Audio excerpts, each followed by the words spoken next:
सोचता हूँ कि भारत को विश्व में एक अलग रास्ता, अलग मॉडल की बात करें तो अलग मॉडल ऑफ डेवलपमेंट दिखाने की जरूरत है। आज पूरी दुनिया में एक हाहाकार सा है कि जिसको वो समझ रहे थे यही एक रास्ता है विकास का, वही विनाश का रास्ता निकला। जिस रास्ते पे इतने इंडस्ट्रीज, कारखाने लगाए, जिन्हें मंदिर की तरह देखा जाता है, वही नरक का रास्ता निकल रहा है। अभी जिस तरह से बर्बादियां आप देख रहे हैं, हिमालय में कहीं बाढ़ और अकाल तो पड़ ही रहा है, जंगल जल रहे हैं, सांस लेने के लायक हवा नहीं रही है, पानी पीने लायक नहीं, ये हर जगह होने वाला है। ऐसे में पश्चिम के लोग अब पछता रहे हैं कि उन्होंने जो रास्ता निकाला था वो क्या सही भी था।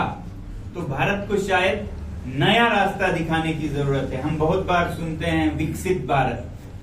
विकसित भारत वो भारत नहीं है जो अमेरिका की तरह बने, उसको तो 50 साल लगेंगे या शायद कोई समय नहीं है, क्योंकि ऐसे एक एक देश के लिए एक एक ग्रह की जरूरत होती है जो अमेरिका के रास्ते पे चले या इंग्लैंड के रास्ते, यूरोप के रास्ते पे चले। तो विकसित भारत मुझे तो लगता है लगभग हो है अभी, अगर सिर्फ हम अपनी मानसिकता बदलें। कल के युग में विकसित वो है जो जितना है उसमें खुश है और ज्यादा की जरूरत नहीं है। तो संतुष्टि मापन होगा, संतुष्टि एक मापदंड बनेगी कल के में। जीडीपी या आपके पास कितना इनकम है वो नहीं, बल्कि आप कितने खुश हैं और अपने माहौल में खुश हैं, पानी साफ है, हवा साफ है।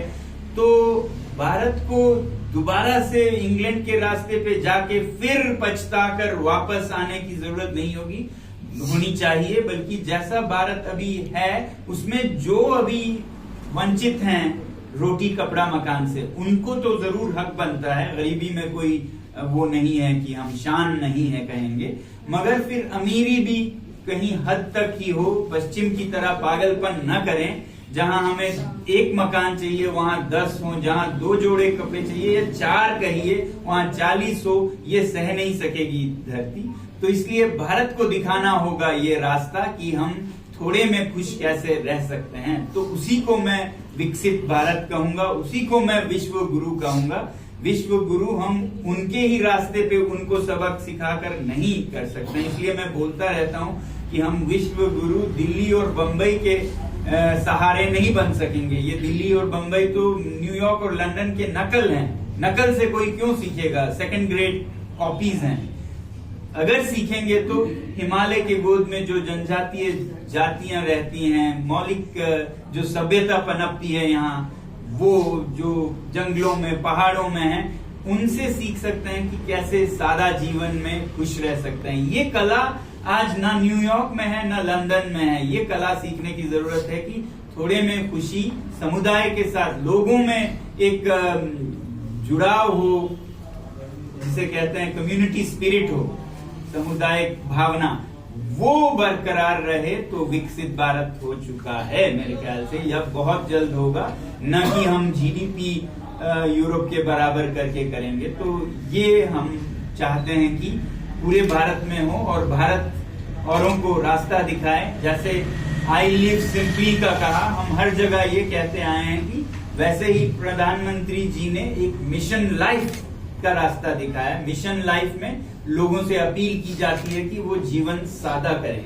सादगी भरा जीवन जिएं। तो वो दुनिया को जब हम संदेश देते हैं तो अपने देश में तो सबसे आगे हम उदाहरण बने कि सबसे अमीर भारत के जो सबसे अमीर घराने हैं वो भी इतना सादा जीवन जीते हैं, और फिर जो पैसा बचता है वो औरों को उच्च स्तर की जीवन देने के लिए करते हैं। ऐसे मिसाल बने तो सच में मिशन लाइफ हमारा संपूर्ण होगा।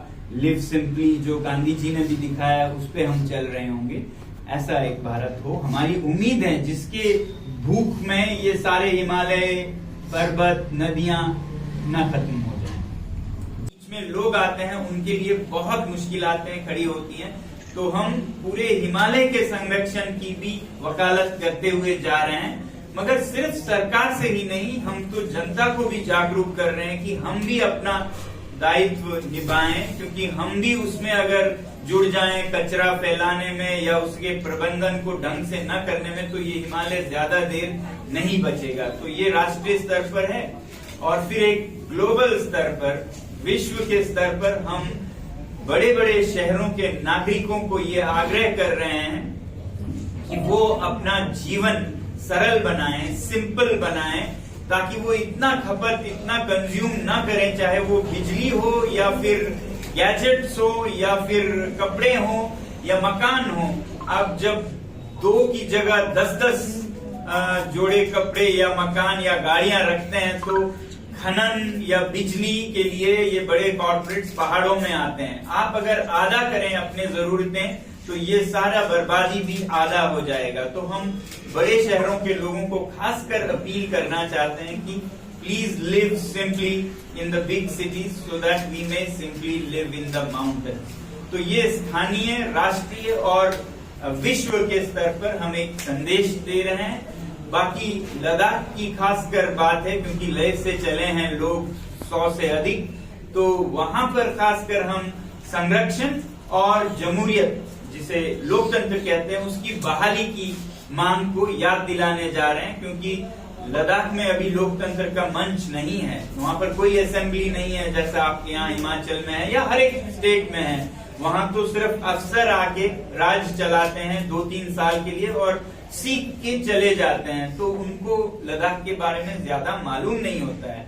तो ऐसा ना हो, और लद्दाख में भी हर देश के प्रांत की तरह लोकतंत्र हो, ये हम मांग और याद दिलाने जा रहे हैं। फिर बाकी जो युवा हैं वहां पर, वो बेरोजगार हैं। 5-6 सालों से, जब से यूटी बना है, लगभग रिक्रूटमेंट ना के बराबर हुआ है। तो इसमें मैं अपने युवा साथियों से कहूंगा कि वो आपको थोड़ा बताएं। ना हो, हम ये सोचते हैं हिमालय को एक पवित्र स्थल की तरह और जल स्रोत की तरह भारत अगर उसे पवित्र ही रखे, तो बहुत विश्व के लिए एक उदाहरण बनेगा। वरना उसे हम सिर्फ खदान की तरह देखें, इसमें से तांबा निकलेगा, लोहा निकलेगा, लिथियम निकलेगा, बिजली निकलेगी, तो एक तरह से हम अपनी माँ को, जो कि हमें पानी का स्रोत देती है, ये सिर्फ लद्दाख और हिमालय के लोगों का नहीं है। आपको मालूम होगा कि हिमालय, हिंदुकुश हिमालय के जो ग्लेशियर्स हैं, हिम पर्वत हैं, वो लगभग 50 लाख लोगों को तो सीधे हिमालय में बसने वालों को बसाती है, बल्कि 200 करोड़ लोगों को वो जीवन प्रत्यक्ष या अप्रत्यक्ष रूप में जीवन देती है। तो पूरा उत्तर भारत इस हिमालय के पानी पर निर्भर है। आज वो विस्थापित होंगे, वो अकाल में पड़ेंगे, तो कल को मैदानों की बारी है। बिहार, यूपी, दिल्ली, हरियाणा, पंजाब, जो भी हिमालय के गोद में है, वो सब सूखे के शिकार होंगे। तो इसलिए ये आप लोगों का भी उतना ही मुद्दा है जितना हमारा है। हम तो वक्त पर ये अलार्म बजा रहे हैं कि जागिए और इसका संरक्षण कीजिए। देश दुनिया की हर खबर सबसे पहले देखने के लिए फॉलो करें Dainik Savera TV, YouTube, Facebook, Instagram, X और व्हाट्सएप चैनल पर।